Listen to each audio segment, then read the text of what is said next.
Hello மக்களே, welcome back to my channel. இப்போ நம்ம எங்கே இருக்கோம்னு பார்த்தீங்கன்னா, அந்த கடற்கரை பார்த்தாலே பல பேருக்கு தெரிஞ்சிருக்கும். எங்கே வந்திருக்கோம் அப்படின்னு பார்த்தீங்கன்னா, ஆமாங்க, நம்ம திருச்செந்தூருக்கு தான் வந்திருக்கோம். திருச்செந்தூருக்கு சாதாரணமாக வந்துட முடியாது. அந்த முருகன் மனசு வச்சா மட்டும்தான் வர முடியும். அது என்னமோ உண்மைதான். ஸோ ஃபஸ்ட்டு நீங்கள் வந்துட்டு இங்கே திருச்செந்தூர் வரீங்க அப்படின்னா, ஃபஸ்ட் நீங்கள் என்ன பண்ணுறீங்க, ஒரு ரூம் வந்து புக் பண்ணிக்கோங்க. ஃப்ரெஷ்அப்பெல்லாம் ஆகிட்டு அதுக்கப்புறமா டைரெக்டாக இந்த கடற்கரைக்கு வந்துடுங்க. குளிச்சுடுங்க. அந்த தண்ணியில் வந்து கடலில் வந்து நீராடிடுங்க. அதுக்கப்புறமா நீராடிட்டு இங்கே வந்து நாழி கிணறு ஒன்று இருக்கும். அந்த நாழி கிணறுல போயிட்டு குளிச்சுட்டு அதுக்கப்புறமா நம்ம வந்து முருகனை பார்த்தா ரொம்ப நல்லது அப்படின்னு சொல்கிறாங்க. என்னது இந்த நாழி கிணறு அப்படின்னு நீங்கள் பார்த்தீங்கன்னா, சூரனை வந்து சம்ஹாரம் பண்ணிட்டு முருகன் வந்து குளிச்ச இடம் தான் இந்த நாழி கிணறு. சூரனை சம்ஹாரம் பண்ணிட்டு இந்த முருகன் வந்து இந்த சிவலிங்கத்தை தான் வணங்கிட்டு அதுக்கப்புறமா இங்கே இருக்க நாழி கிணறுல தான் குளிச்சுட்டு அவர் வந்து போனார் அப்படின்னு சொல்லிட்டு ஒரு வரலாறு வந்து இருக்குது. ஸோ எல்லாருமே இங்கே வந்து குளிச்சுட்டு தான் போவாங்க. இங்கே பேசிக்காக வந்தால் அந்த நாழி கிணறுல குளிக்காமல் யாருமே போக மாட்டாங்க. ஏன் அப்படின்னு பார்த்தீங்கன்னா, அது வந்து அவ்வளோ பவர்ஃபுல். உங்களுக்கு ஏதாவது தோஷம் இருந்தாலும் கழிஞ்சிடும். அதுக்கப்புறமா உங்களுக்கு ஏதாவது உடம்புல பிரச்சனை நோய் இருந்தாலும் அது வந்து சரியாயிடும்னு ரொம்பவே நம்பப்படுது இந்த கிணறு தான்.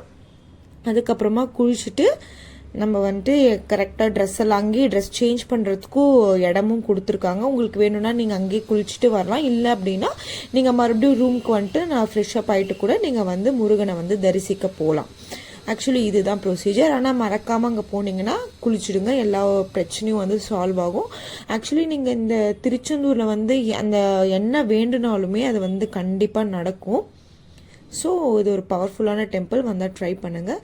அதுக்கப்புறமா மயில், எங்கே சுற்றினாலும் மயில் தான் முருகனோட வாகனம்.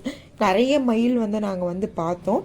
ஸோ நெக்ஸ்ட்டு வந்து நாங்கள் வந்துட்டு இதை குளிச்சுட்டு எங்கே போனோம் அப்படின்னு பார்த்தீங்கன்னா, விநாயகர் கோயிலுக்கு தான் தூண்டுகை விநாயகர் கோயிலுக்கு தான் போனோம். இதுதான் ப்ரொசீஜர். அங்கே கடலில் குளிச்சுட்டு அப்புறமா நாழி கிணறுல குளிச்சுட்டு ட்ரெஸ் மாற்றிட்டு இந்த தூண்டுகை விநாயகரை பார்த்துட்டு அதுக்கப்புறமா தான் நம்ம வந்து முருகனை வந்து தரிசிக்கணும். ஆக்சுவலி அதுதான் ப்ரொசீஜர். நீங்கள் வந்தீங்கன்னா இதே ஃபாலோ பண்ணிக்கோங்க. இந்த விநாயகர் கோயிலும் ரொம்ப பவர்ஃபுல்லான கோயில் அப்படின்னு சொல்கிறாங்க. எது வேண்டுனாலுமே கிடைக்கும், எது வேண்டுனாலுமே நடக்கும் அப்படின்னு சொல்லிட்டு ரொம்பவே ஒரு ஸ்ட்ராங்காக பிலீவ் பண்ணப்படுது. ஸோ வந்தீங்கன்னா இந்த ஸ்பாட்ஸ்லாம் மிஸ் பண்ணிடாதீங்க. அந்த வேலை வந்து நிறைய கடைங்கள்லாம் இருக்கும். பார்க்கவே ரொம்ப கலர்ஃபுல்லாக இருக்கும்.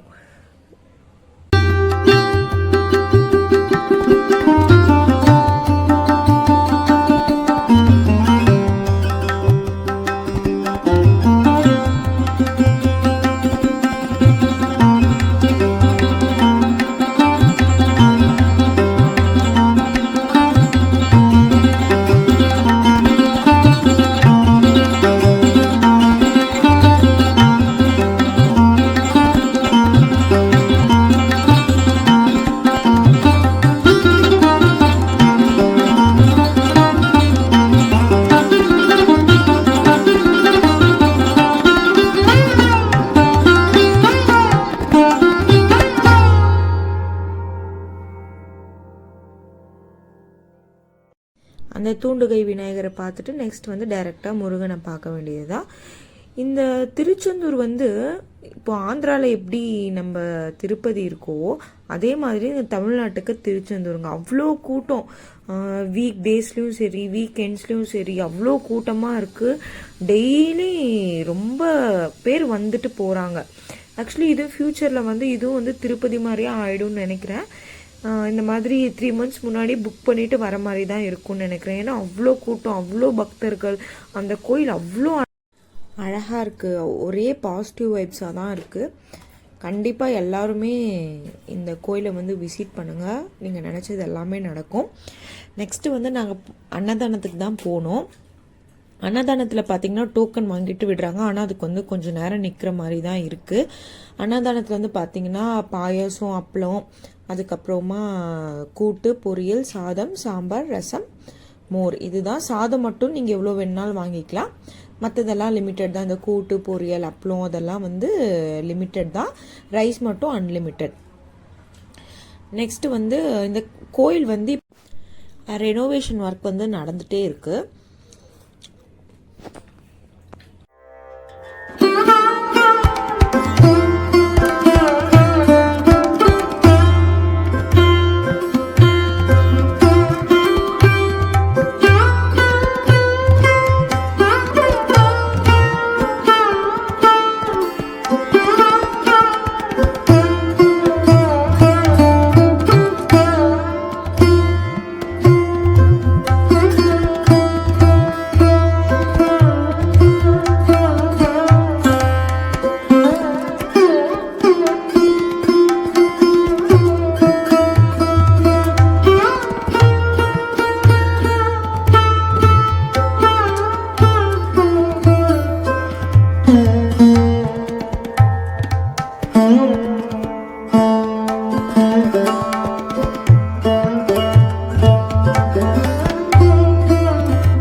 திருச்செந்தூர் பற்றி மோஸ்ட்லி எல்லாத்துக்குமே தெரிஞ்சிருக்கும். சூரனை வந்து சம்ஹாரம் பண்ணிட்டு சூரனோட உடலில் வந்து பாதி சேவலாகவும் பாதி மயிலாகவும் முருகன் வந்து மாற்றி அவர் கூடவே வாகனமாக வச்சுக்கிட்டார் அப்படின்ட்டு.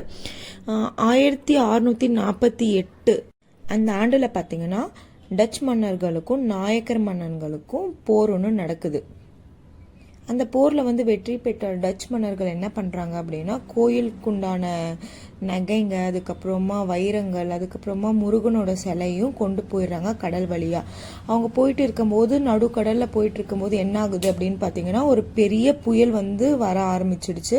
அவங்களால பயணிக்கவே முடியல. அதை வந்து இது எதனால, இந்த முருகன் சிலையை கொண்டு வந்ததுனால தான் இந்த மாதிரி ஆயிருக்கு அப்படின்னு உணர்ந்த டச் மன்னர்கள் என்ன பண்ணுறாங்க, அந்த முருகனோட சிலையை வந்துட்டு நடுக்கடல்லே போட்டுட்டு அவங்க வந்து போயிடுறாங்க.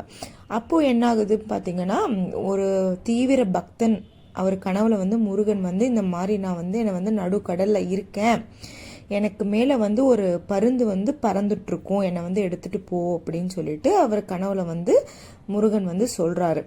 அதே மாதிரி அதுக்கு அடுத்த நாள் கடலுக்கு நடுவில் போய் பார்த்தா அவங்க சொன்ன அங்கே அடையாளங்களோட அந்த மேலே வந்து பருந்து வந்து பறந்துட்டுருக்கு. அந்த ஆழ்கடலில் பார்த்தீங்கன்னா இந்த மாதிரி முருகன் சிலை வந்து இருக்குது. அதை வந்து கண்டுபிடிச்சி எடுத்துகிட்டு வந்து வைக்கிறாங்க. ஸோ இதுதான் இதனோட வந்து பேசிக்கான கதை. டீட்டெயிலான கதை வந்து இன்னும் நிறைய சேனல்ஸ்லாம் சொல்லுவாங்க, பார்த்து தெரிஞ்சுக்கோங்க. ஸோ இதுதான் ரொம்ப பவர்ஃபுல்லான டெம்பிள். ஸோ வந்தீங்கன்னா கண்டிப்பாக இங்கெல்லாம் குளிச்சுட்டு என்ஜாய் பண்ணி வேண்டிட்டு போங்க. முருகன் உங்களுக்கு நல்லதே நடத்தி கொடுப்பாரு அப்படிங்கிற நம்பிக்கையோடு போங்க. கண்டிப்பாக நல்லதே நடக்கும். எனக்கும் நடந்துச்சு. அதனால தான் உங்களுக்காக இந்த வீடியோ எடுத்து போடுறேன். நீங்கள் வேண்டும் போது இந்த கடலில் முங்கும் போது உங்களுக்கு என்ன வேணுமோ அதை வந்து நல்லா உண்மையாக நினச்சிட்டு வேண்டுனா அது வந்து கடவுள் வந்து கண்டிப்பாக உங்களுக்காக நடத்தி கொடுப்பாரு. இதில் எந்த ஒரு டவுட்டுமே இல்லை. நெக்ஸ்ட்டு வந்து நாங்கள் வந்துட்டு சாப்பிடலாம் அப்படின்னு போன இடம் தான் இந்த ஹோட்டல் அண்ணாச்சான். அது வந்து மூடி இருந்தது. நெக்ஸ்ட் வந்து அக்ஷயா பவன் அப்படின்ற ஒரு ஹோட்டலில் வந்து வெஜ் பிரியாணியும் தோசையும் சாப்பிட்டு நாங்கள் வந்து அங்கேருந்து கிளம்பிட்டோம். எங்களுக்கு இது வந்து ஒரு நல்ல ஒரு பாசிட்டிவான ட்ரிப், பீஸ்ஃபுல்லாக ரொம்ப டிவைனாகவே அமைஞ்சுது. இதே மாதிரி எல்லாருக்கும் அமையட்டும். எல்லோரும் நல்லா இருங்க, ஹாப்பியாக இருங்க. பாய், தேங்க்யூ.